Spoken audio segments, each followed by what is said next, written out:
హిందువుల ఆరాధ్య దైవం తిరుమల శ్రీవారి లడ్డూ ప్రసాదం తయారీలో కల్తీ నెయ్యి వినియోగంపై కాకినాడ జిల్లా జగ్గంపేట నియోజకవర్గంలో ఆందోళన వెల్లువెత్తుతున్నాయి.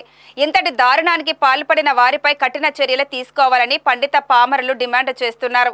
గత వైసీపీ ప్రభుత్వం హయాంలో హిందూ ధర్మ సంస్థలపై జరిగిన దాడులపైన విచారణ జరపాలని ముఖ్యమంత్రి చంద్రబాబు, ఉప ముఖ్యమంత్రి పవన్ కళ్యాణ్లకు ప్రజలు విజ్ఞప్తి చేశారు.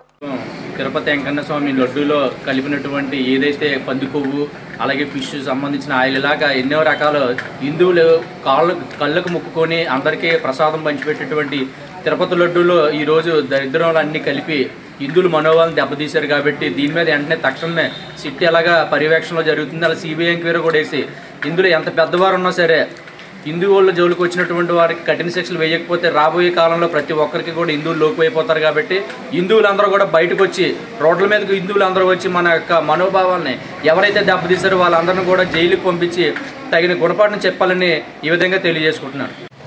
నా పేరు అడవాల వెంకటేశ్వరరావు అండి. నాది జగ్గంపేట మండలం రామవరం గ్రామం. నాది ఈ రోజున మరి కలియుగ ప్రత్యక్ష దైవం హిందువులందరికీ కూడా ఆరాధ్య దైవం వంటి శ్రీ వెంకటేశ్వర స్వామి వారి ప్రసాదం విషయంలో ఏవైతే శ్రీవారి ప్రసాదం లడ్డూ ఉందో ఆ లడ్డూ తయారీలో కల్తీ నెయ్యిని ఉపయోగిస్తూ కొవ్వు పదార్థాల ద్వారా తీయబడి ఏవైతే కల్తీ నూనెలు ఉన్నాయో వాటిని వాడారు అని చెప్పేసి బయటికి రిపోర్ట్లు రావడంతో ఈ రోజున ఆంధ్ర రాష్ట్రంలోనే కాదు దేశ విదేశాల్లో కూడా హిందువులు కానీ మరి కలియుగ ప్రత్యక్ష దైవం శ్రీ వెంకటేశ్వర స్వామి భక్తులు కానీ ఎవరైతే ఉన్నారో వాళ్ళందరూ కూడా వాళ్ళందరి మనోభావాలు దెబ్బతిని మాతోటి పుణ్యక్షేత్రానికి పోయి మరి అక్కడ దర్శనం చేసుకుని ఎంతో పవిత్రమైనటువంటి ప్రసాదాన్ని స్వీకరిస్తే దాంట్లో కూడా మాంసకృతులు కలిసే విధంగా మరి గత ప్రభుత్వం జగన్ ప్రభుత్వం చేసింది.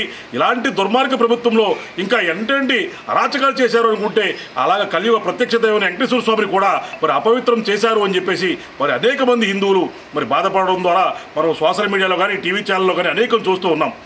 మరి ఈ రోజున గత ప్రభుత్వంలో ఏవైతే తప్పులు చేశారో ఆ తప్పులన్నీ ఒక ఎత్తు అయితే ఈ రోజున స్వామివారి ప్రసాదంలోని కల్తీ నూనెలు వాడడం ఇంకా తప్పు అని చెప్పేసి ఈ సందర్భంగా మీ అందరికీ కూడా తెలియజేసుకుంటూ ఇలాంటి తప్పు చేసినటువంటి అనేక మంది నాయకులు మట్టి కొట్టుకుపోయారు.